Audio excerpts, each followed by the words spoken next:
Naruto's tailed beast cloak enveloped him, and a visible tail swayed behind him. Yamato couldn't help but recall Jiraiya's encounter with Naruto when he had almost lost his life to the four-tailed version of Naruto. He understood that this was due to the weakening of the seal by the fourth Hokage. With each additional tail, Naruto's consciousness would be completely consumed, which was why Yamato was so worried. His release could suppress Naruto's rampages, but only if the situation didn't spiral out of control. Soon, Orochimaru emerged from the forest once again. His false face mask had mostly fallen off, giving him the appearance of recently shedding skin. Despite Naruto's condition, Orochimaru remained unfazed and headed straight for the middle of the bridge. However, this time, his target wasn't Naruto, but the only one who could use release, Yamato. It turned out that before Orochimaru's defection, he had extracted genetic material from the first Hokage's cells for experiment. Unfortunately, the experiments failed, and only Yamato survived, mastering the rare release technique. Naruto, who was nearby, couldn't stand it anymore. He directly revealed his third tail, causing his body to emanate immense energy. Blood-red chakra continuously overflowed from his body, sending shivers down everyone's spine. It was even difficult to stand. With a roar from Naruto, the bridge collapsed, and the railings of the Tenchi Bridge were shattered by the shockwaves. Kabuto, for some reason, charged towards the chakra blades. Without even looking back,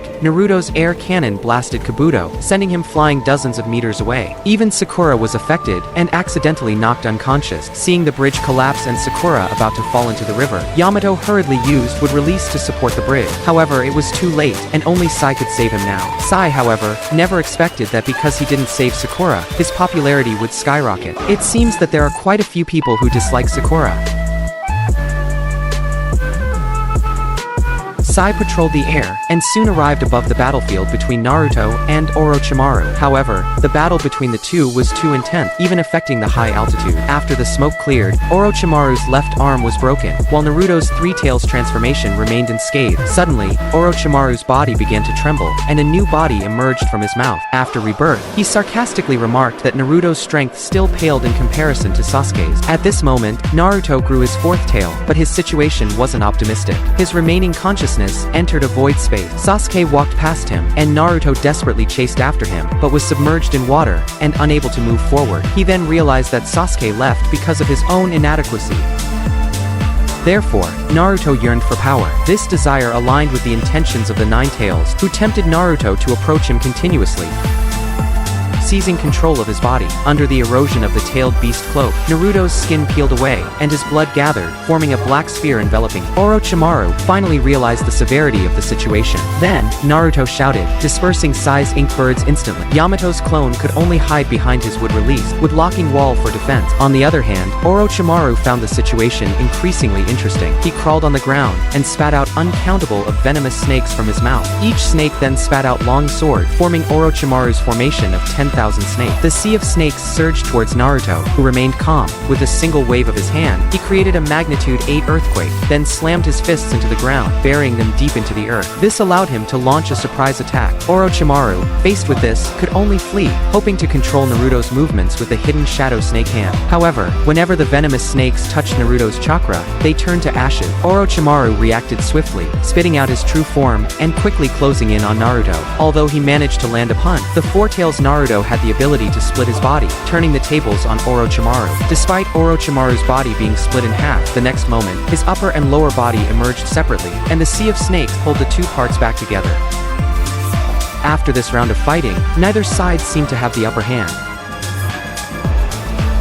Sai really is cunning. He secretly approached Orochimaru when he was at his weakest, making it seem like he was going to attack. Not only that, when meeting Orochimaru, Sai was anything but sincere, wearing a fake smile the whole time. This greatly annoyed Orochimaru. Seeing through Sai's little scheme, Orochimaru just gave a cold laugh before shooting the Kusanagi sword from his mouth, piercing Sai's ink clone. Only then did Sai obediently reveal his true self. On the other side, Yamato was using sealing jutsu to strip away Naruto's tailed beast cloak. Accompanied by Naruto's painful scream, the blood-red cloak slowly faded away. Sakura hurried forward to treat him. Thanks to Naruto's incredible regenerative abilities, his wounds also began to heal. Undoubtedly, Naruto's transformation into a tailed beast had caused immense damage to his body. Sakura asked Yamato if she could learn the sealing jutsu to seal away the Nine Tails. Yamato explained that he couldn't because the low-level Kakuan entering society with bliss-bringing hands. Sealing jutsu was only possible due to his transplant of Hashirama's cell. The ornament Naruto carried was an item of the first Hokage Hokage, Hashirama Senju, capable of controlling the power of the tailed beast, which was terrifying. Sakura regretted that she couldn't do more for Naruto. Yamato looked at the wound on Sakura's arm and comforted her, saying that the size of the deed didn't matter. It was the intention that counted. Just then, Naruto, feeling sore and with a slightly confused memory, woke up from his coma. Meanwhile, Sai handed a sealed letter to Orochimaru, who then took him back to their hideout. Yamato noticed the actions of the three individuals. When Naruto and the others arrived at the scene, Naruto had lost his short-term memory. Indeed, whenever the Nine Tails appeared as the fourth tail, Naruto would become enraged and lose his sanity. This confirmed Jiraiya's words. Sakura picked up Sai's sketchbook, wondering why such an important item was there. Yamato speculated that even if it were Sai, he would be nervous when encountering Orochimaru. Then Yamato revealed the news of Sai's betrayal. Sakura recalled that Sai was once under Danzo, who opposed the third Hokage at every turn, making it evident. Therefore, it was likely that Danzo's collaboration with Orochimaru aimed to destroy Konoha. Tsunade not only was Hashirama's granddaughter, but also the direct disciple of Hiruzen Sarutobi. Therefore, the Konoha system centered around Tsunade inherited the will of the third Hokage, which Danzo found displeasing. Hence, he sent Sai to meet with Orochimaru, planning to launch an attack on Konoha, aiming for Tsunade's position as Hokage. The situation had far exceeded everyone's expectation. Yamato decisively ordered to eliminate Sai. Since Naruto had just recovered from his state with the Four Tails, he was still very weak. Sakura suggested waiting for Naruto to rest a bit before setting off, but Yamato refused. He stated that although he and Kakashi were both members of the Onbu, he wouldn't make promises like Kakashi, saying he wouldn't let them get hurt. Everyone was no longer in need of protection, and would one day surpass Kakashi and himself, becoming ninjas who shouldered the fate of Konoha. Orochimaru was also very dangerous, and if they didn't pursue him now, they might never have another chance. Naruto, with determination in his azure eyes, then exerted himself to stand up. A stern-looking Yamato looked at Naruto at that moment, showing a relieved smile. The three of them set off together to chase after Orochimaru. Meanwhile, Orochimaru's clone was also chasing after them. Upon seeing Sai's body hanging from a tree, he couldn't help but marvel at Orochimaru's cruelty. Due to Naruto and Sakura's injuries, it was very difficult for them to travel, and they almost fell from the trees. As the only medical ninja in the team, Sakura was crucial. Yamato suggested taking a break for now. With Sai leaving, Naruto teamed up with Yamato for the time being to practice their teamwork in combat.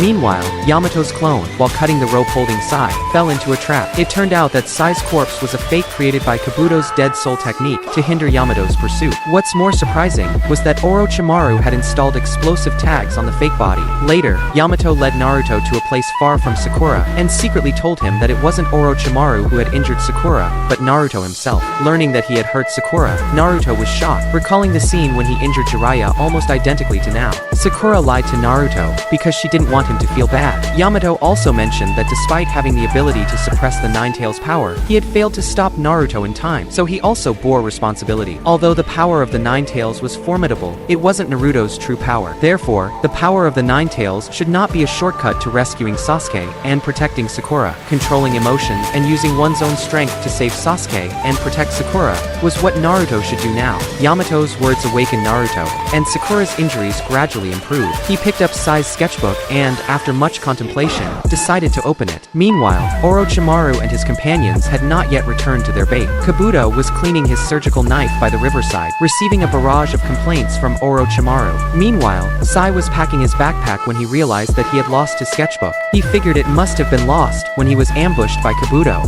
Seizing the opportunity, Kabuto requested a corpse from Orochimaru for experimentation, showcasing his peculiar penchant. On the other side, Yamato was assigning a battle plan to Naruto. Sakura called the two over to look at Sai's sketchbook. If they could figure it out, they might be able to understand Sai's inner thoughts, or so she hoped. Unfortunately, the contents of the sketchbook lacked dialogue and text. It seemed to depict the story of two boys on the front and back covers. The black-haired boy always seemed to be one of them, and their clothing and weapons changed with each page turn, mirroring their adversary. Naruto suddenly realized that if the two boys started defeating enemies from both ends, what would happen in the end? Sakura eagerly flipped to the middle, but found that Sai had not completed the final story. Nevertheless, they could tell that the black-haired boy resembled Sai, while the other boy with long hair mentioned in the sketchbook also seemed familiar, possibly his brother.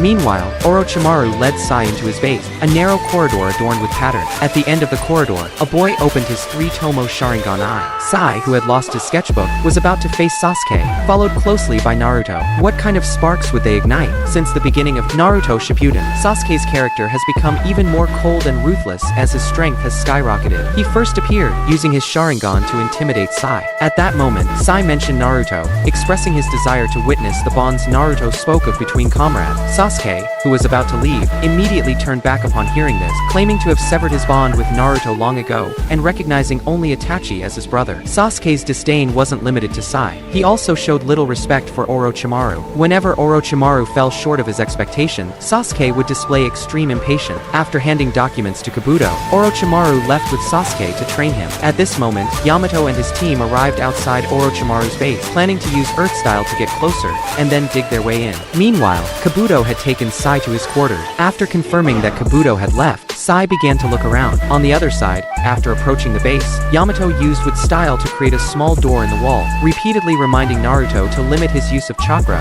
to avoid detection by Orochimaru. They then began searching for Sai, using the tracking seed. At this moment, Sai found a book in the room he was searching, and its contents seemed to shock even him. At the same time, Kabuto remembered that he had left something in Sai's room, and started heading back. Hearing footsteps, Sai quickly put the book back in his bag. The door creaked open, and Yamato's square face appeared. Sai praised, as expected of the Anbu, directly under the Hokage. Even a convincingly staged fake couldn't fool them. Naruto then approached and grabbed Sai by the collar, but Sai just smiled and refused to explain. Sakura intervened, handing Sai his lost sketchbook, and questioning the intentions of Orochimaru and Danzo's alliance. Yamato added that they suspected Orochimaru and Danzo were planning to destroy Konoha together. Sai admitted that his mission had failed once they found him, and since they knew so much already, there was no point in hiding anything. When Sakura asked why he always carried the sketchbook, Sai fell silent, gazing at the book in his hand. The two people depicted in the sketchbook's front and back covers were clearly Sai and his brother, indicating that even as a member of the organization, it was hard for Sai to erase his feelings for his brother. Look at Yamato's wise eye. At this moment, he was using a wooden stick to firmly tie up Sai, because Sai just couldn't be trusted. Then Naruto earnestly explained to him why he was determined to bring Sasuke back, no matter the cost. The reason was simple. The word bond explained everything. With this special connection, no matter how powerful the enemy, there would be no reason to back down. These words deeply touched Sai's heart. Just as Yamato was about to move forward, Kabuto suddenly appeared, protecting Sai. Seeing this, Naruto immediately formed a Rasengan and charged at Kabuto, but Kabuto effortlessly dodged with a slight sidestep. He easily handled the attacking Shadow Clone. At the crucial moment, it was Sakura's monstrous strength that scared Kabuto off. After all, being outnumbered 3-1, Kabuto didn't have the advantage, and luck seemed to be on the other side. A swarm of bees suddenly targeted Kabuto, making him break into an impromptu dance move out of fright, which looked surprisingly stylish. What Kabuto never expected was that Sai suddenly turned against him. Sai wanted to witness the power of bonds firsthand. The new Team 7 was thus reunited. Poor Kabuto ended up in the same predicament as Sai, tightly bound, and under the watchful eye of Yamato's would clone. The next task for Team 7 was to infiltrate Orochimaru's hideout and find Sasuke. Naruto strongly felt Sasuke's presence nearby, and was determined not to let him slip away this time. As they opened one door after another, they were greeted by empty room, increasing Naruto's anxiety until he stumbled and passed out from sheer stress. When he regained consciousness, he found Orochimaru standing before him. Orochimaru used his hidden shadow snake hands to drive Naruto and Sai back, confirming Sai's allegiance. Naruto chose to stay behind alone to confront Orochimaru, while Sai went to search for Sasuke. Despite facing Naruto without tapping into the power of the Nine Tails, Orochimaru wasn't afraid. A few venomous snakes from Orochimaru were enough to incapacitate Naruto. Although Naruto wanted to use the Nine Tails' power, he refrained from doing so, remembering how he had accidentally hurt Sakura earlier. Just then, Yamato and Sakura arrived. They expected a fierce battle, but Orochimaru suddenly announced he had urgent matters to attend to and disappeared on the spot. Naruto couldn't help but worry about Sai's condition, but Yamato found something even more alarming in Sai's backpack, an assassination manual. And Sai's next target was none other than Sasuke. Since Sai wanted to assassinate Sasuke, one wonders where he got the courage. Even if he could succeed, if Orochimaru found out, wouldn't he tear Sai apart? Looking at the assassination manual in his hand, Yamato finally understood Sai's true purpose. On the surface, he appeared to be the contact between Orochimaru Orochimaru and Danzo, but in reality, his mission was to eliminate Sasuke completely. Naruto couldn't help but feel extremely disappointed. The trust they had painstakingly built crumbled in an instant. At that moment, Sai had already sent out 3 long snakes towards the sleeping Sasuke. However, Sasuke sensed everything without even turning his head. Sai no longer hid his intention. He was no longer fixated on the mission to kill Sasuke. Now he was determined, like Naruto, to bring Sasuke back to Konoha. Yet, it was Naruto's unwavering resolve throughout their journey that had shaken Sai's heart. He was no longer the fake smiling puppet who followed orders blindly. At this moment, Sai had developed emotions and bond. But Sasuke didn't see it that way. He activated his Sharingan, opened his palm, and not only broke free from Sai's restraint, but also blasted a huge hole in Orochimaru's hideout. Hearing the explosion, Naruto and the others quickly rushed to the scene. Upon seeing Sai, Sakura rushed forward to confront him without a second thought. However, Sasuke's voice stopped her in her track. She turned towards the voice, and saw Sasuke standing in the sunlight with the Kusanagi sword on his back. Naruto quickly followed, and after 3 long years, the 3 of them were finally reunited. Yet, the mix of familiarity and strangeness left everyone momentarily at a loss. Sasuke quietly observed the newly reformed Team 7, and couldn't help but mock Sai. "So, this guy is my replacement? You all are as naive as ever." Sai didn't mind the insult. Even though he had no personal feelings towards Sasuke, he was determined to help Naruto and Sakura bring Sasuke back, given the effort they had put in. However, Sasuke declared that he intended to sever these bonds himself. Naruto, bewildered, demanded to know why Sasuke didn't kill him at the Valley of the End if he truly wanted to break their bond. This question was simple to answer. Sasuke knew that killing Naruto would be the quickest way to gain strength, but he refused to acquire power as Itachi had suggested. He wanted to forge his own path and prove to Itachi that he could become strong without killing his best friend. Of course, these were Sasuke's inner thoughts, and his pride wouldn't allow him to share them with Naruto. This only made Naruto more confused about Sasuke's actions and motivation. This was undoubtedly Sasuke's most glorious moment, bar none. At this point, Sasuke was far stronger than Naruto, who was all bluster and shouting. Even though Yamato possessed the first Hokage's secret would release technique, suppressing a rampaging Naruto was extremely difficult. But with just a glare from his Sharingan, Sasuke easily saw through the 9 tails inside Naruto. As Naruto was about to lose control, Sasuke, using only the power of his 3-tomo Sharingan, effortlessly shredded the 9 tails chakra cloak and suppressed it completely. This solidified the belief for many that Sasuke's 3-tomo Sharingan was immensely powerful. After meeting with the new Team 7, Sasuke showed no concern about the presence of others. He immediately used his body flicker technique to appear beside Naruto, wrapping an arm around Naruto's shoulders and saying, "Isn't your dream to become Hokage? How do you have time to come looking for me?" Just as Naruto was about to start his talk no jutsu, Sasuke dramatically drew his sword and swung at him. Sai, thinking Sasuke was genuinely going to harm Naruto, quickly intervened. Sasuke, annoyed by the strange stance the 3 of them were in, easily tossed the 2 aside, letting his Chidori flow freely along his chakra pathway. At that moment, Yamato joined the fray, but both Sai and Naruto were hit by Sasuke's Chidori Nagashi, falling into a brief unconsciousness. Yamato was then struck by Sasuke's Chidori sharp spear, leaving him paralyzed. The new Team 7 had barely begun, and was already on the brink of being wiped out.